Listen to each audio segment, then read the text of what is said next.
Welcome back, everybody, to another edition of the Three Stooges Podcast. Joe Davidson, Sacramento Bee, Chris Jackson, West Coast Preps, and Jordan Georgeson of Gold Country Media. These are my friends. These are terrific journalists. They are worth a follow on social media. Certainly, their stuff on the .com too. Just good insight, a lot of fun, a lot of flavor. We enjoy what we do. We will poke fun at each other. That's why we call each other's stooges. We kind of bumble and fumble around, but we do take our job seriously, much like the most of the high school players and coaches do in the Sac Joaquin section and all of Northern California, where we touch on a lot of items of interest. And tonight we're going to talk about today. If you listen to tonight, it'll be tonight.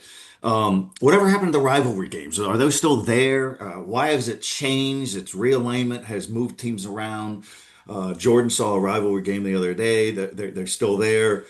Some rivalries may be brewing. I think Chris Jackson is covering a game this week that might have a budding potential of a rivalry game that would be Casa Roble Sutter, just because league championships are there. But we'll bounce that subject around a little bit. The usual game balls. We like to give out game balls in spirit to achievers, small schools, medium schools, large schools nearby, down in the 2-on-N, wherever, ranked teams, unranked. If you're a player, we're going to try to keep an eye on you. Those kind of things. The bracket release for the Sac Joaquin Section football playoffs will be on Sunday, 1 p.m. I'll be joining Joe Cortez of the Turlock Journal and Will DeBoer of the section office, and we'll break all that down, including the bowl games. We'll revisit what that all means again in case people are still confused. I'm still confused. We're often confused, but we're going to start off really in throwing a proverbial game ball from all three of us to Cam Scatabo. Horrible injury for the New York Giants rookie running back, a horrible ankle dislocation break.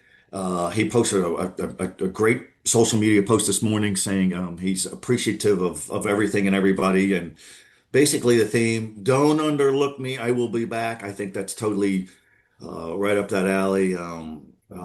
Sorry to hear about that. And we're also going to touch on some low roster numbers has been a problem in high school football for years in Northern California, and we've seen JV teams stop going, like Ben Thomas this year. They don't have enough guys. Same with Dixon. And Chris, why don't we start off with there's a team in the Bay Area that's had a problem with that. We had Center had to forfeit a game a couple of weeks ago with Lincoln of Placer County because they couldn't get a busing thing. I think they also have a low roster number thing, but this is a problem. It happens all the time. That's why we have eight-man football. What are you hearing, Chris Jackson, out of the Bay Area of a team of note that cannot go? So we just got the release from Menlo School at 9:26 a.m. this morning. So very fresh. They started off the season 7-0, ranked in the Bay Area. Their quarterback, Jack Freehill's the top passer in the Bay Area, Central Coast section, NorCal, you name it. They just lost to Los Gatos for their first loss. Shows how tough that league is, the league they compete in. They've got Wilcox coming up next, right? And Wilcox is who played 12 Bridges in that NorCal final last year. So another big game. But Menlo, unfortunately, has announced that they will be forfeiting this game against Wilcox on Friday. They announced a combination of injuries and illness, too few healthy players to compete safely. They have 27 players on their varsity roster. Menlo School is not a huge school, but just a tremendous private school in Atherton. You go there, right down the road is Sacred Heart Prep. Just two tremendous schools, tremendous people at these schools, but unfortunately, Menlo School cannot play this game. They will still have the JV game played, but they have this, and then they have, I think, a week off. I want to say maybe it's not a week off. I could be wrong there. Should probably check that and correct myself on that if I'm wrong there as well. But they will not be playing this week. Unfortunately, a team that's 7-1 will now drop to 7-2. We'll see how that affects postseason seeding for them as well. But 27 guys, if you've got illness on top of injuries, you don't know what that number can turn into. You're always going to get injuries throughout the year, but an illness goes around, right? We've seen the flu, we've seen so many things go around schools. Unfortunately, it's hit Mendo, a team that you would definitely think is a CCS contender, so they will not be playing in the latest of those schools to announce, but kudos to them. They announced with enough time in the week. Wilcox at least knows. Maybe if another team has an opening, Wilcox can just scrounge together a game, get a game in for film, whatever it is, whatnot. But they were notified, looks like 70, at least 72 hours before their game on Friday. No, that's a bummer, and it's so unfortunate. The other thing we're going to do today is, as we always do, we're going to preview big games. We got Week 10 final regular season game, so we'll all bounce that around the corner and see what we're looking at with some projected scores, name dropping, and all that. Jordan, you were at a game the other night in Placer County. There are rivalry games still around. There's not a lot of them, and we could break all of that down. But you saw one of meaning. Size that up, why it was so important, and what you got out of that. And I think you lived it as a player years ago too. Yeah, I have. And actually, what's interesting is I've gotten to live both sides of this rivalry because it was Del Oro against Rockland, the battle for the Shield. I started at Rockland High School, graduated from Del Oro High School. But, that's just, I think, one, in terms of just the football, this is one of the best rivalries around. I feel like this game always means something. It always has playoff implications. Oftentimes, these two teams, when they meet, they're going to meet twice in a season because they play each other. I think they've met in like 3 or 4 different section championship games, and I want to say those are 2-2, if I remember right. It might be 3-1, but I'm pretty sure 2-2. So I mean, evenly matched as they come. Um, and this year was kind of no different. Rockland and Del Oro, I think they came in 4 and 5 in the rankings, so it was going to be the deciding factor of really a higher seed. Normally, it would be a home playoff game, but Rockland's not able to host this year due to some of those sanctions we talked about a few weeks ago. But I mean, this one is big as ever, and then the just on top of it, it being the battle for the shield to honor Rockland police officer Matt Redding, who 20 years ago was killed by a drunk driver. Matt Redding, Rockland police officer, huge in the Rockland community, graduated from Del Oro High School. I think he played with Mike Maben, the old Del Oro coach back in the 90s. And I want to say if that time frame is right, then that probably puts him there around when Randy Fasani was there. So he was a part of some of those, great Del Oro glory years and, really just intertwined with both communities. And they go all out for this. I mean, Matt Redding's parents, his dad was there to present the trophy this year. I know both his parents have come in previous years, but that's not always the case anymore. But still really awesome to see the family still so involved in this, still so kind of ingrained in this. I know that a lot of times they'll have them kind of talk to the police officers, chief of police, a lot of first responders talk to the players and kind of let them know like, hey, what happens out here is great. We love a good high school football rivalry, but at the same time too, there's a lot of bigger things going on. I was talking to Rockland coach Jason Adams, the best, and he said, the Rockland kids and the Loomis kids are very similar. The only difference is where you are when your head hits the pillow at night. And then, I mean, the game itself was just tremendous. Rockland was up 14-0. I mean, they dominated this game for 3.5 quarters. And then Del Oro just took over in the end.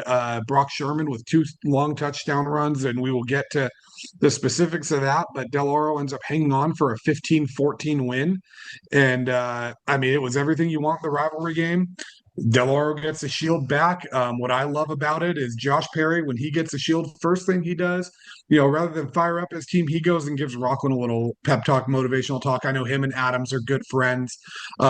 They've coached against each other a lot. They know each other very well. So that was cool to see. And, we talk about kind of the rivalry in high school football. And I feel like in years, we've seen some go away that have been great rivalries. I mean, Wood Creek Roseville used to be a League One, and now it's become a non-league matchup. And even though they still play every year, it doesn't quite have the umph that it does when it's a league battle.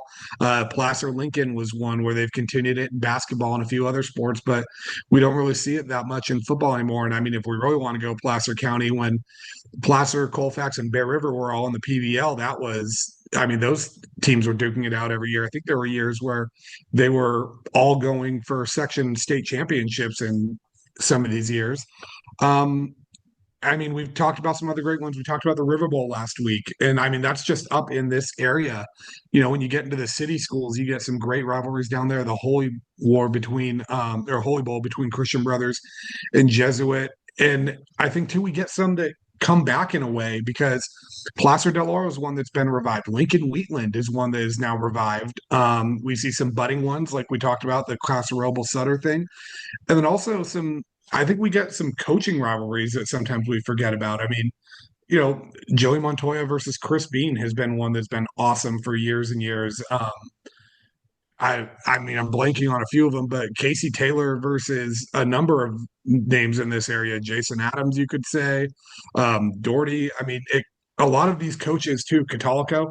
A lot of these coaches, they come up together and they come through different programs together, but they see each other this entire time. So, it does stink when we lose some of these regional rivalries, but at the same time, I think we also get enough new ones, and the classes turn over so much. And I think a lot of these rivalries, sometimes maybe the fuel for them gets carried over from junior program stuff. A lot of these kids came up playing against each other, and if in the 12U division or something, Del Campo and Jesuit were really going at it for years for their junior championships. And that's probably going to carry over when they get into high school and they see each other. So, we get the school ones, but I think a lot of what we get too is not your traditional stuff, where maybe it's a class rivalry or a coach rivalry or something like that. No, that's good stuff. Before I toss to you, Chris Jackson, kind of a history lesson way back when, before realignment, that's a cycle that every 4 years, the CIF section will move teams around to try to make it a geographical fit, an enrollment fit. And so that has changed some of the rivalries. And sometimes teams rise and fall. In the 1960s, the big rivalry in Sacramento included Miraloma and El Camino. We can never imagine that today. In the 1970s and 80s, it was Cordova Christian Brothers. What, really? I mean, those teams, they just haven't pushed the needle in recent years with down cycles. Though Christian Brothers had better seasons, but had a tough season this year. And then that changed in the 1990s and 2000s. Nothing topped Grant and Nevada Union. You got the city kids from Del Paso Heights taking on the kids up in the foothills up in Nevada Union. You had such a contrast in cultures, but there was greatness intertwined in that. And some of those players from yesteryear still talk about those games. But then Nevada Union took a dip and Grant went to a different league. And so that doesn't get rekindled. Sacramento McClatchy. McClatchy opened in 1936 or so in the Sac City Unified. Sac High opened decades earlier. They played the Turkey Bowl game, those two proud teams, for decades and decades. In the 1940s, 50s, and 60s, sometimes Hughes Stadium at Sacramento City College sold out. 22,000 people overflow. They had a marching band. You can't imagine that happening now, especially you think it'd be more common now with all the growth and population. But that rivalry ended, or that Turkey Day game ended in 1976. The last one was 75, 50 years ago, because of the start of the section playoffs. And then the teams kept playing, but then they stopped playing because there was fights and brawls in the parking lot and mostly nothing to do with students. So that rivalry is no longer. Davidson Woodland used to have a great rivalry for decades in Yolo County. And that ended pretty much in the 2000s because people were so intense and so serious, including, adults not acting like adults, doing graffiti and vandalizing cars and parking lots and taunting and players taunting and alums. And they had to stop the series. Casa Roble and Del Campo had a fierce rivalry in the 80s, 90s, and 2000s. They had to finally pull the plug. I remember doing that story in the Sacramento Bee some 10, 15 years ago. Because of that, because the games were too heated and too nasty and violent, and that's an unfortunate reason to have to drop a rivalry. But let's take a look at Grant. Who's Grant's rivalry? No. How about Folsom? Is it Oak Ridge? Well, how can it be a rivalry game if Folsom's beaten Oak Ridge every year since 2006, including in the playoffs? And even Casey Taylor of Oak Ridge said it can't be a rivalry unless we go back and forth. So it doesn't mean football's lost its appeal around here. It's never been more popular, but that's kind of a fun topic. And Chris Jackson, what are some rivalries maybe down south in the 209 or in the Bay Area that hold on and still endure?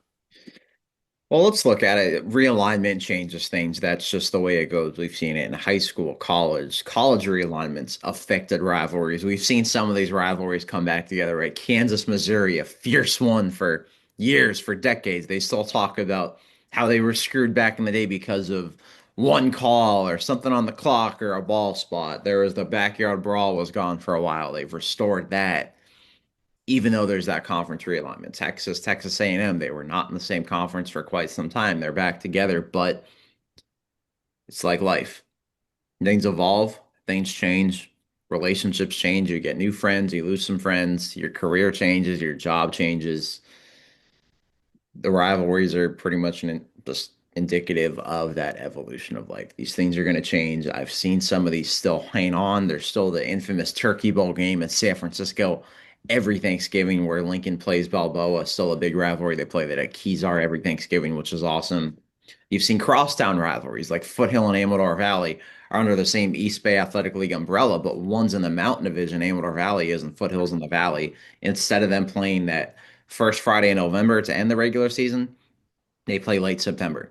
You've still seen that same ferocity. There's still the same bragging rights. It might not be to spoil someone's regular season or league title hopes, right? There's nothing to spoil there, but it still means a ton. And they storm the field every game. I've seen upsets in that. I've seen overtime battles in that, crazy catches, comebacks, covering that for a few years. But it's one of those things where it evolves and it changes. Folsom doesn't really have that rival out here, but maybe you could consider, although there isn't that type of feeling, maybe Sierra or De La Salle's a rival, just in terms of competitiveness and how big those programs are. I don't think they call themselves rivals by any stretch of the imagination, but maybe that's the closest. Maybe we get a Folsom Grant rivalry brews in the coming years. Maybe if we had another Grant Rockland matchup 3 years in a row, we could have started to get something there, and maybe we started playing those games in the regular season, right? But you hear these stories of big Cordova rivalries, Grant Nevada Union rivalries. Unfortunately, those aren't really in existence, but new ones form. I think Casa Robles Sutter could be a huge one for years to come because of how good they are. This game is essentially for the league championship. It was last year. It is again this year, this Friday and Halloween. You can't script it better than that. But southern part of the section still has those. They haven't had some as much crazy alignment in some of these leagues. Like Houston Escalon has become a really fierce rivalry. Escalon had that battle for a while, for about 17 and 18 years. Houston took it a couple of times out of the last 3, 4 years. Hillmar, big rivalries down there. You still got Central Catholic St. Mary's, the Holy War that they play. I think it's usually the Friday of Labor Day weekend as well. So there's still rivalries, but these change. New generations of people come up, realignment changes, people change, communities change, schools change. That's just, we've all had friends, we've lost friends.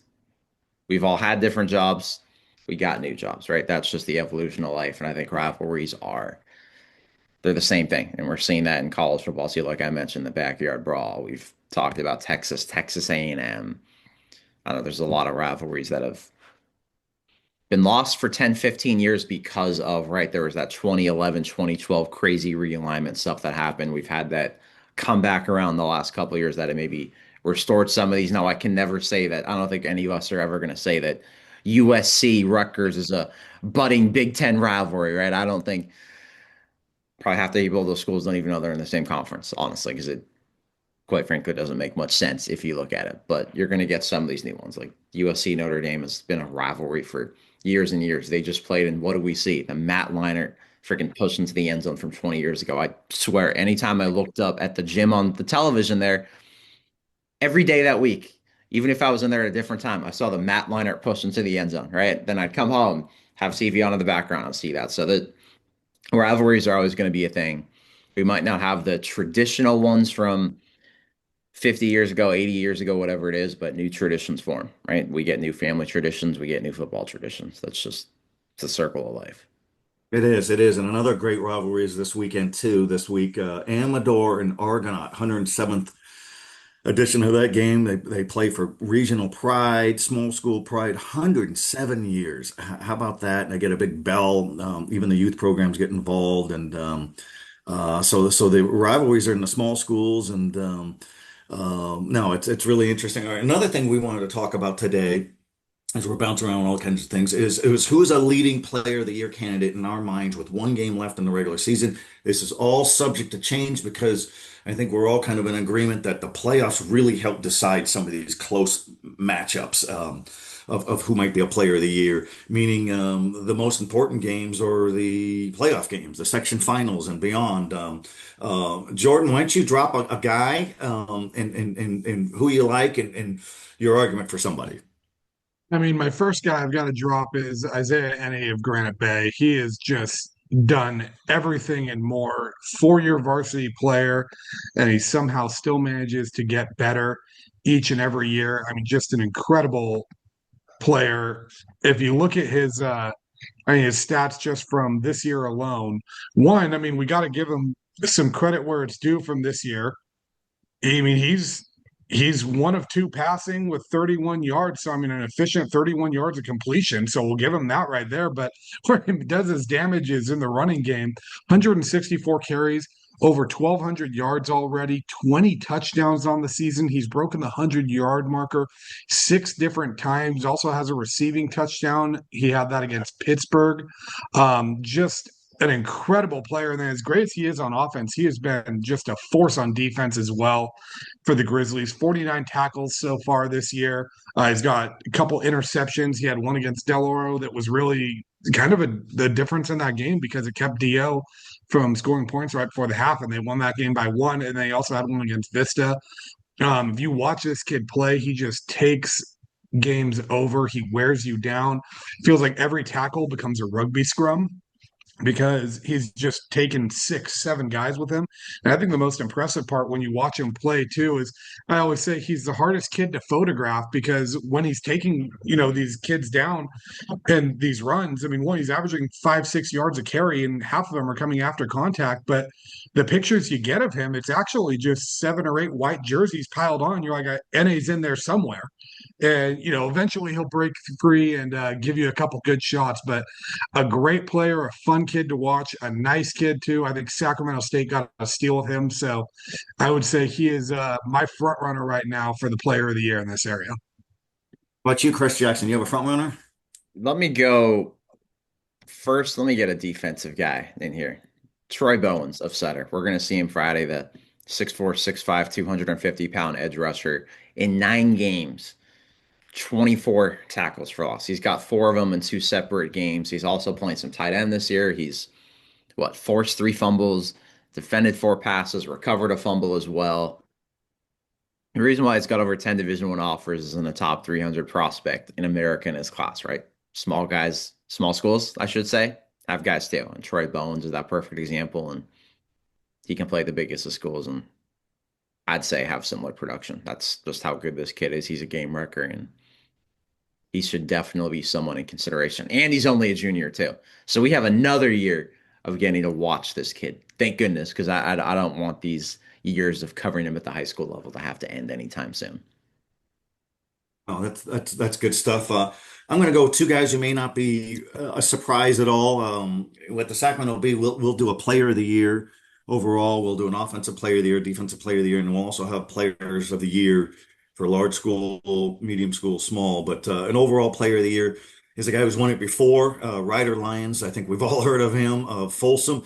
And it's not so much stats, though he has passed for 2,468 yards, 24 touchdowns, and he's a good runner, 7 touchdown rushes, rushing touchdowns. But he he's an excellent teammate. That's a big compliment from coaches. He's really good with kids who come up to him after games, home and away, people of all ages to talk to him and get an autograph, or he makes that time. I think that's important. I think that resonates. Relentless work ethic, cares about what he does. And if he can win a 3rd consecutive section championship and maybe a 2nd CIF state championship in 3 years, that's a remarkable career. I think this guy's going to keep playing in college, and I think he's going to be an NFL player. He's worth a watch. Never had a bad grade in his life.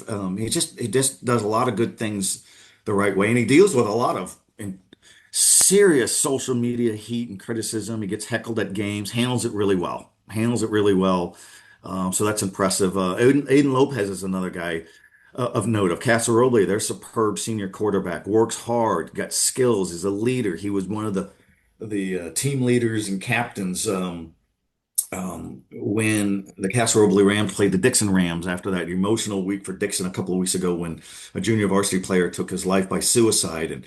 And there's Aiden Lopez helping lead the charge. He's passed for 2,437 yards, 27 touchdowns, three interceptions. He's doing a lot of good things. So that's my second guy. Jordan, we'll go back to you for a second guy, then bounce right back over to Chris for a second guy, and then we'll move to another segment. Yeah, count me in.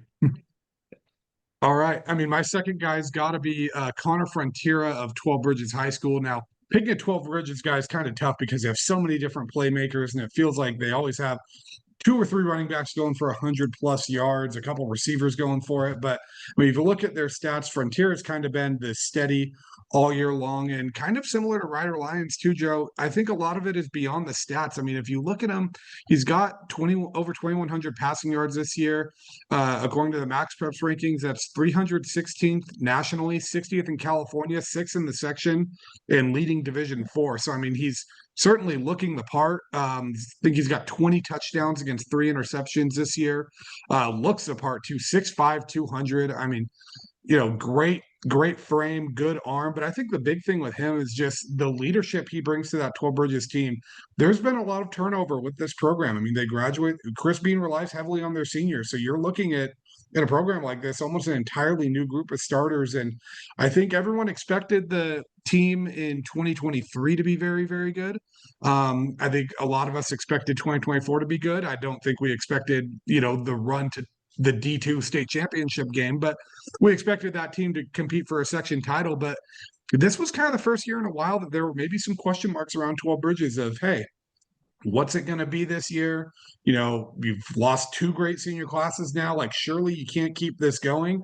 And he has led this team to the 29th consecutive regular season game now, still hasn't lost a game since seniors had been on campus in the regular season, staring at another 10-0 year, another FVL title, and has really just led this program through a lot of ups and downs. They've had a lot of close games that Frontier has kind of dragged them out of. They've had some slow starts that he was able to kind of, get them out of and get them to win. So I think that's something that needs to be applauded. He has been tremendous as a leader for the Rhinos, both on and off the field. And I'll give a bonus one, my 8-man player of the year. I'll give it to Vinny Navarro right now at Forest Hill, averaging over 10 yards a carry, about 180 yards a game. He's been tremendous. And the Wildfires, 8-1 now, looking at going to potentially their first section championship game in a decade. So I think he gets a little bonus nod as a potential 8-man player of the year. Love it. Chris Jackson. Let's go back to Oakdale. I feel like West Burford is sharping into this thing every week, and deservedly so. 9 games this year, his second straight year of over 2,000 rushing yards, his third straight of over 1,800, 2,095 rushing yards, 28 touchdowns, 11.6 yards per carry. That's just the start because he's got 62 tackles, 22 tackles for loss, 2 forced fumbles, 1 interception. Oakdale, very, very proud community program, has one of its all-time greats in him, and they are playing for a league title this week against Manteca for the Valley Oak League Championship. West Burford, a hurdler, track star, an academic scholar. Everybody raves about him. He's going to the Air Force Academy next year, play football, get a great education, serve his country. West Burford, a champion in every aspect of life, and he's going to be winning a lot of postseason awards this year. And hey, you never know. You don't see a whole lot of jerseys get retired at the high school level. Maybe we just retire that number 12, West Burford. I like it. And Oakdale is one of the storied programs in section history. The Corral down there, you've talked about many times. Chris Jackson, it's just a great venue, and he is an all-time grinder. That is an Oakdale type of player. And there he is. All right, let's shift the game balls. We're going to kick it around here a little bit. A game ball, somebody of note. I'm going to have an unusual one to start off just for fun, but we appreciate our listeners, our followers, our readers. And one of those guys is Chris Rote. We all know who he is. He does a lot of social media updates through Max Preps on the Folsom Bulldogs on game night. He is a delightful guy, but on social media he could be fierce, snarky, standoffish. He will bristle with anybody, and then you meet him thinking you're actually a nice dude, but on social media you will flex your muscle and all that. So we appreciate him. He sent me a great note the other day. Folsom Bulldogs have a 41 game winning streak in the Sac Joaquin section. Pretty impressive. And I think they had a huge one before that streak, something like 46 games. So he's in the know on that. We appreciate Chris. So there's a proverbial game ball or a beer, whatever, maybe a game ball laced by a beer. But Jordan, give us a game ball, and then we'll go back one more time around for a second one too.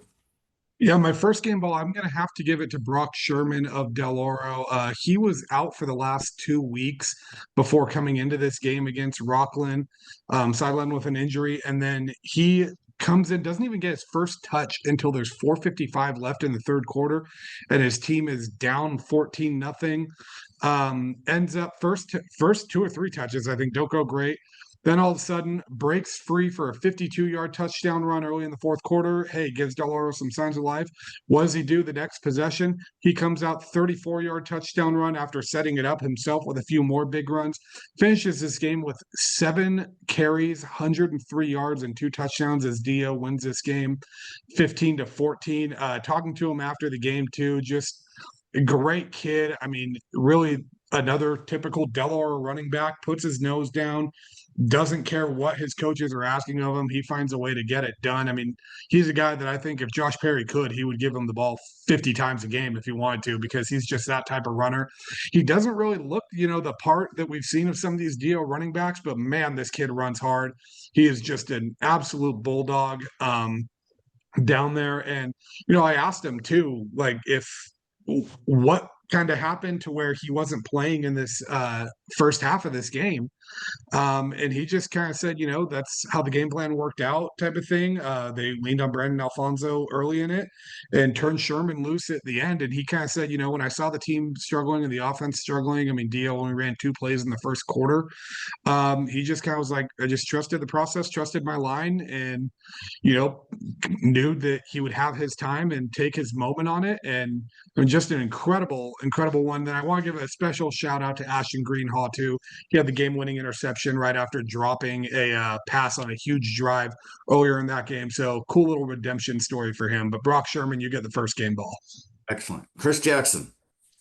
I love the one for Ashton first because that week prior, and I just interviewed him last week as well, but what a tremendous kid and leader. And he and Nolan Save, their quarterback, talk about treating everybody from the janitor to the water boy, everybody with the same respect and making everybody feel like they're part of the team. So raised right, great kids. No wonder Del Oro is 6-3 after a 2-win season. But let's go to Dylan Ball. Let's go to the southern part of the section. Escalon, sophomore. He was on varsity as a freshman. Started then 35-28 went over Ripon. I think Sean Hoko wrote it best in the story about him. Arguably the game of his life. 303 all-purpose yards, 5 touchdowns, an interception, 4 catches for 127 yards.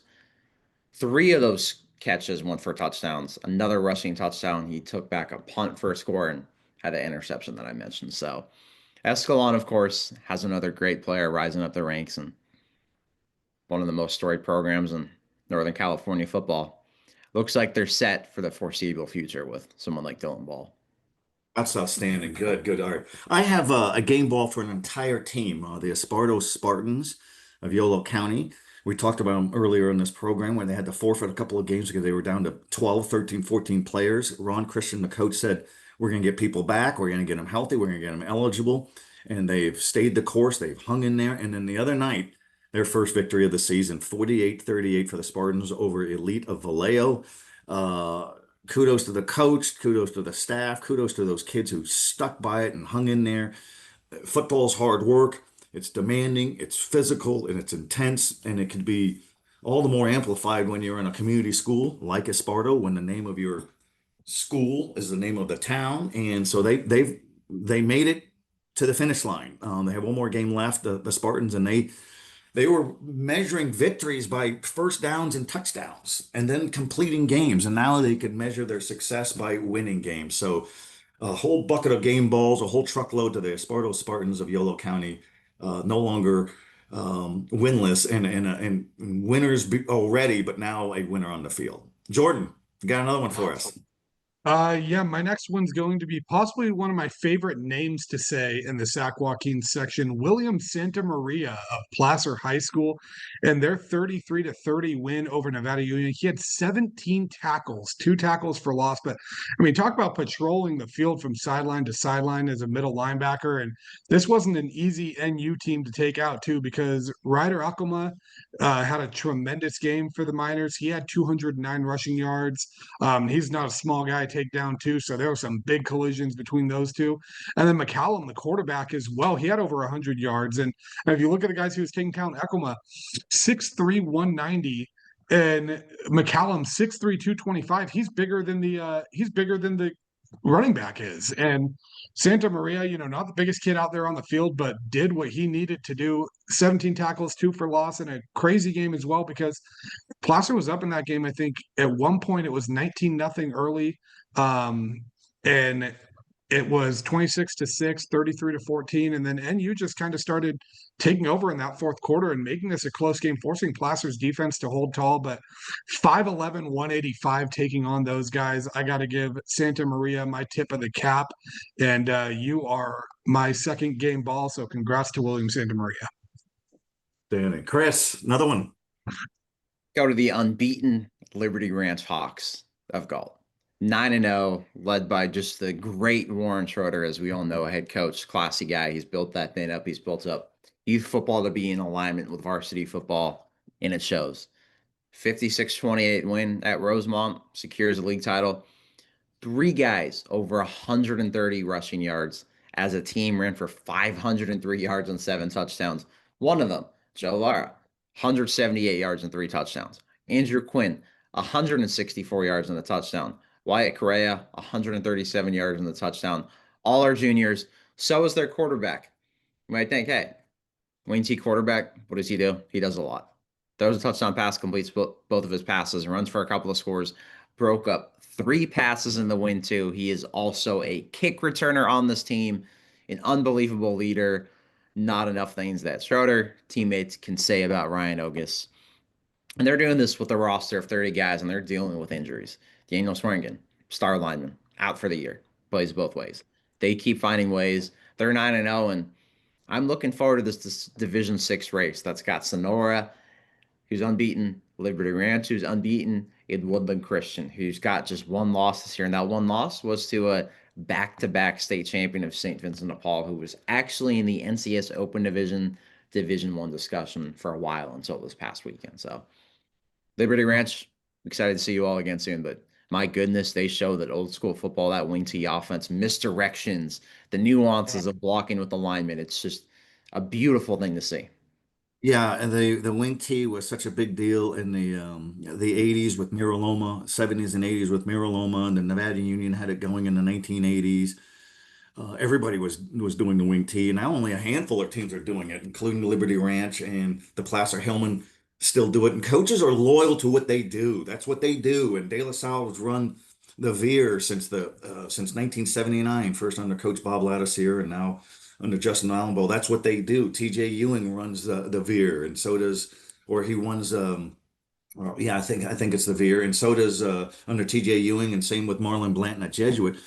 Those coaches stick with what they do. They're not suddenly going to change. So I agree with you, Chris. Long live the throwback run game. All right, I'm going to go with the Pleasant Grove Eagles of the Elk Grove Unified 10-7 win over Elk Grove. First year coach Sam Cole. Just a great gritty effort. He took over for Josh Crabtree. He was endorsed by Josh Crabtree to be the next coach there as an on-campus teacher. And I think he gets a game ball for his whole team. And he's a defensive coach, was a defensive coordinator at Folsom when they won some of those, the Bulldogs won some of those state and section championships, had a little coaching tour as well under Troy Taylor at Sacramento State. So can coaches get game balls? Yes, because what they'll do is they'll take the game ball and give it to their players. I'm going to do one more guy. And then we'll kick it back if anybody's got one more left. But the Golden Sierra Grizzlies of Garden Valley, it's way up there in El Dorado County, one of our farthest outposts anywhere. And they're 7-2, Golden Sierra, and they play for the league championship against Woodland Christian. But junior quarterback Andrew Garandakis is 30 touchdowns, 3 interceptions, 5 rushing touchdowns. He's doing a good job, and he directed the win over Rio Vista the other day for Golden Sierra, 28-22. Jordan, you got one more? Can you squeeze? I've got a collateral game ball, I guess we can give from this battle for the Shield game. Reeve Sloan of Rockland, he was tremendous in this game, and I know they were on the losing end of it, but I mean, he was really Rockland's X factor. He was 13 of 26 passing, 159 yards, and he was facing pressure all night. Had a great touchdown throw to Connor Kostecki, but then on the ground, 8 carries, 62 yards, and a touchdown there. Averaging 7 yards a carry. He was basically Rockland's entire offense in this game. Great kid. I mean, great student. Almost sometimes, we've seen him. Looks like just as good of a basketball player as a football player. A guy that I think Nevada's getting a steal for, or a steal in. And yeah, I'm going to give Reeve Sloan the extra game ball because he really, if you played that game 29 times, or if you played that game 30 times, Rockland wins 29 of them, and Reeve Sloan is getting that first game ball. So he's got to get the extra game ball here in this one. No, I like that, and he's a 3-year varsity starter. I remember he was a sophomore, and he hit a game-winning shot. I think you were there. I think we all were there when I can't remember who he beat in a Sierra Foothill League basketball game. And he hits a game-winning three, and everybody mobbed him. And he said that's why he plays both sports. There you go. Game ball and that kind of spirit there. Chris. Let's keep it in the spirit of coaches, and let's go to Matt Bryson and his staff at Pioneer High School. Entering the year, they talked about taking that next step up the ladder in the Monticello Umpire League. They went from the Golden Umpire League, where he talked about really being Van, Casaroble, those guys really kind of near the top of those standings. Going to the MEL, you've got programs like Vacaville, Vanden, Rodriguez had that 10-0 run last year. They just beat Rodriguez, the defending champs, one on the road. Pioneer now 7-2. They may just be in a playoff spot now. Them and Los Banos are really close. It's this close. I think it's 0.1 rating in Max Preps, and Los Banos has Atwater this week. They get a big one there. Maybe that jumps them past Pioneer. Pioneer plays close against Vanden or beats Vanden. Pioneer's probably in those playoffs. But to go this high in year number 2 of the MEL and to have both their losses to Woodland Christian and Vacaville came by a combined 6 points, one of those in overtime. They've got great guys like Joe Mendez running over everybody. Davion Corley had a pick 6, 2 touchdowns, 2 interceptions in this latest game. You've got JJ Money. Let's just call him Jordan Money. Their quarterback is, well, he's money. They've got athletes, coaches. Pioneer High School, those Pioneer Patriots of Woodland, they're looking pretty freaking good. And Matt Bryson is definitely someone who's in that Coach of the Year candidate list. He's good people as well, and he's from Yolo County, and he's okay knowing that his softball star daughter is the finest athlete at the dinner table every day. So he's super proud about that. He called me last week about a question about playoff seedings, and I said, just bounce off of your daughter. So they all the kids that know all the answers. So, all right, let's our final segment. We're gonna preview a game, 2 games. We'll kick it around. I'll go first. On the spirit of Reeve Sloan, the quarterback at Rockland. He leads the Thunder up to El Dorado Hills on Friday in a Sierra Foothill League regular season capper against the Oak Ridge Trojans. Rockland is 1-4 in league. Hard to imagine because they've had so many tight losses, just this tight game here, tight game there, including just the other night that Jordan covered. These are great coaching friends, the best of friends. Jason Adams of Rockland, Casey Taylor of Oak Ridge. So you know that ramps up the competition. Those games are always such intense games because the friend A doesn't want to lose this friend B. I'm going to go with Oak Ridge. I've always felt this way. If it's a tight game, close game, go with the home team. I don't know if it always makes sense, but I'm going to go with Oak Ridge. Oak Ridge has survived some of those tight games. Both teams have been hammered by injuries. I'm going to go with Oak Ridge in a typical Sierra Foothill League smash mouth game. How about 20-19? Jordan Georgeson, what do you got, sir?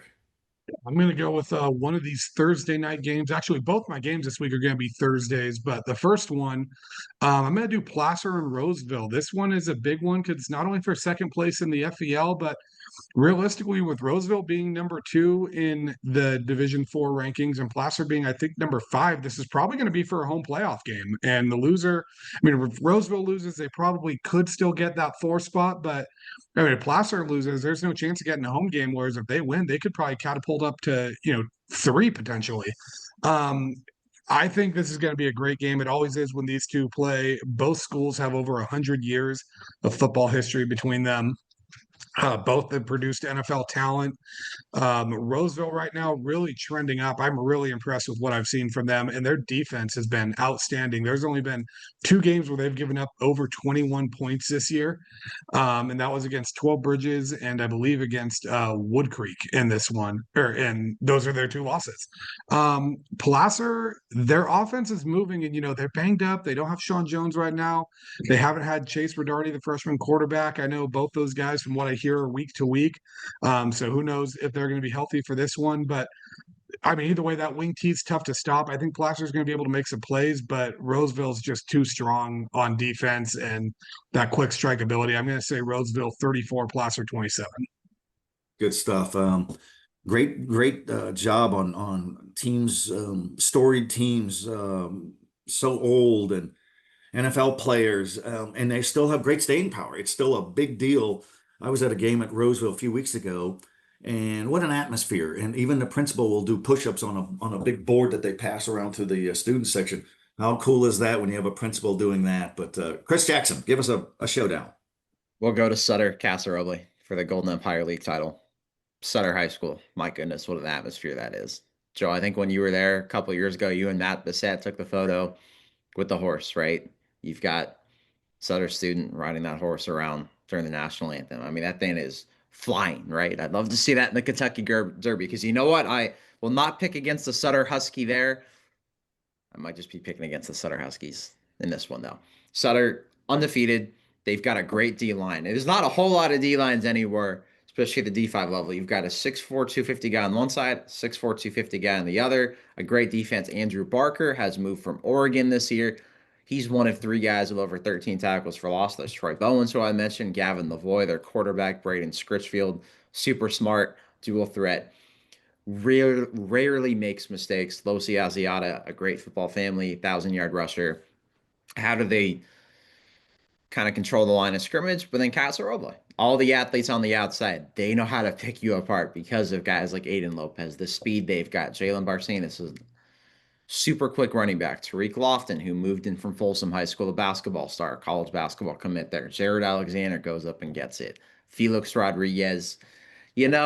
Chris Horner, I think I texted you that I was going to pick against you this week, but you know what? I'm sorry if I lied to you, because I can't lie to your team, who, when you were team of the week, I said, you know what?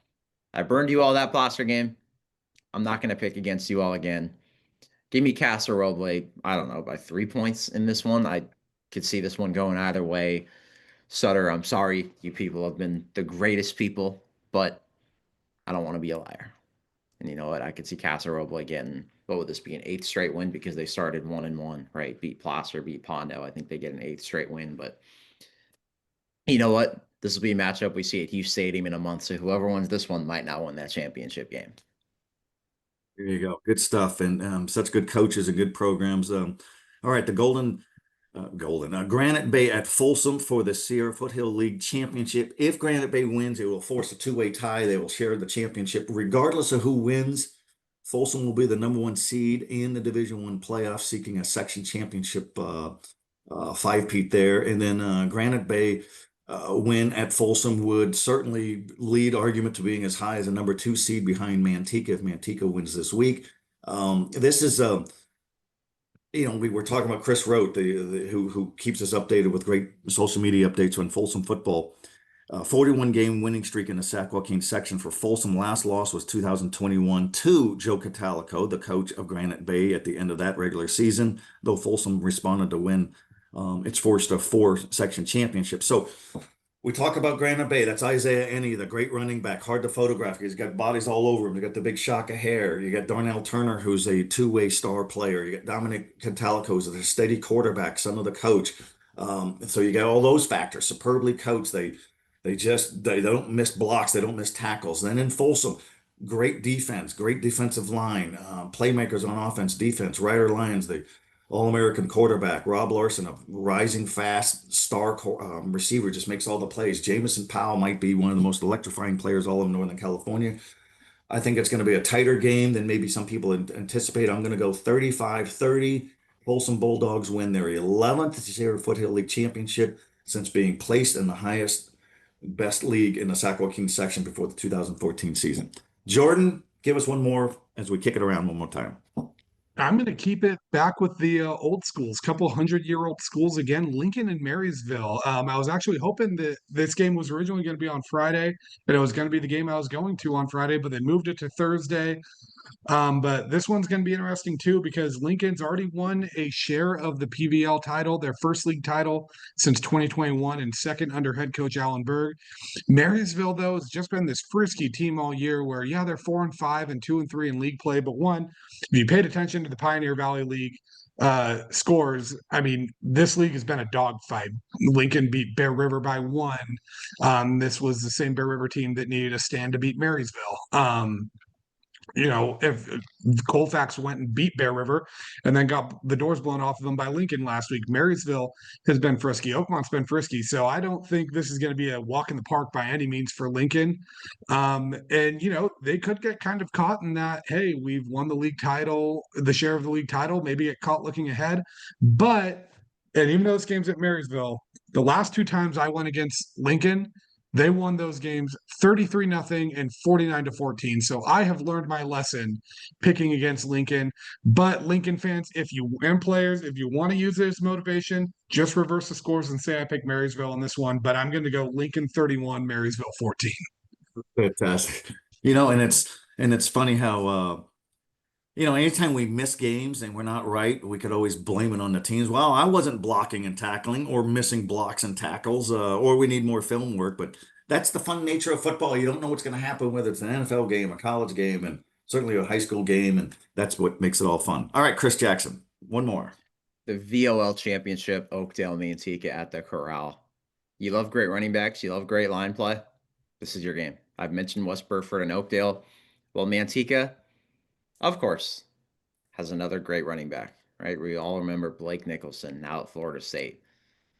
There was then Jadis Lucky. They've had Bryson Davis, Jadis Lucky, who's now actually in the Bay Area, broke Cal High's records there in San Ramon. Now Clayton Valley doing a big thing. He might lead them to a league championship. Of course, there's Nico Juarez, a 3-year varsity guy, a 3-star, multiple D1 offers, 19 touchdowns, over 10 yards a carry, 1,394 rushing yards. I was at one of those games when they beat Central Catholic and stomped Central Catholic, by the way, 49-7, when he had 293 yards on 18 carries. Got him, Quinn Martinez, dual athlete, returner, DB, touchdown getter at receiver. You can use him on sweeps, everything else. He's a guy with over 20 announced Division I offers too. I like Manteca. Give me my Manteca by, 14, let's say, get a late score, make it a 14-point game, finishes the regular season undefeated, and that Division II race is awesome. Now, if we really just look ahead and have some fun, we shouldn't, right? We really shouldn't, but that's part of our jobs. Like, let's just say all things to go to plan, we could get a Folsom Reardon NorCal championship, a Manteca Pitt NorCal championship, those types of things. Think of the football then. Please, if you don't hear your name there, please prove me wrong. I'm spitballing all the great matchups, and you know what? I'd love to see other ones. I'd love to see a Del Oro Sonora NorCal championship, a Sonora 12 Bridges one, right? So there's a whole bunch of things that can happen out of D2, D1, but this Manteca team is unfreaking believable. They're Manteca at its finest. They are going to run the ball down your throat, make smart plays in the passing game, and their defense, I think, has over 100 tackles for loss now this year. They get after you. Kyron Barajas at linebacker. You don't always want to call people underrated. He's earned that moniker. He is as good as it gets, and I should probably do a better job of getting him some more love in this section too, because he is that good leading that defense. That's outstanding. Next week, we will break down all the section playoff brackets. I think we'll be talking about a lot of these teams. You think about it on the surface, Oakdale it could be a real favorite in Division III, and Manteca in Division II. For years, a lot of years, our section champions in this section for the larger schools were Division I, II, and III up north, and then the other ones down south. Now it's really balanced, so it's going to be outstanding. And we'll also break down the bowl games. That'll be a week from Friday. Will be bowl games. We'll revisit all of that. But in short, that it's a new wrinkle for this season, and so the 1 through 8 seeds will be in the section championship race in that bracket in that tournament. And the other seeds will play in a one-game bowl only, and we'll revisit that next week. But as we sign off here, we have one question for Jordan. As we sign off here, we were texting the three of us, and he has little baby Sutton at home, and he was pondering: Do I cover a high school game on Thursday? Yes, I'm going to do that. Do I do a game on Friday, or do I take baby Sutton out trick or treating? Take the kid out trick or treating. Yeah. Baby's too young to have any candy, so you could kind of hoard all of that action, and you could go out disguised as a proud dad who's a media guy too. So, what's your decision? You're gonna do both game Thursday and then baby something Halloween on Friday? That's the game plan right now. We're doing game Thursday, and then instead of covering the trenches on Friday night, I'm going to be in the trenches with a trick-or-treating toddler. We've got the costume already. She's going to be Lilo, and little brother's going to be Stitch. So I don't know. Maybe I've got to be the tourist guy who keeps dropping the ice cream or carries the wagon, sipping an Irish coffee. I don't know. That's fantastic. It's great to be a dad. Kudos to you, Jordan, Chris. Always great work. Good seeing you guys. Good dialoguing with you. For our listeners, we appreciate you, and keep us in mind when you're looking for the best on high school sports, whether it's in written stuff on digital or on social media or here. We appreciate everybody. Joe Davidson, Chris Jackson, Jordan Georgeson, Three Stooges. We are out.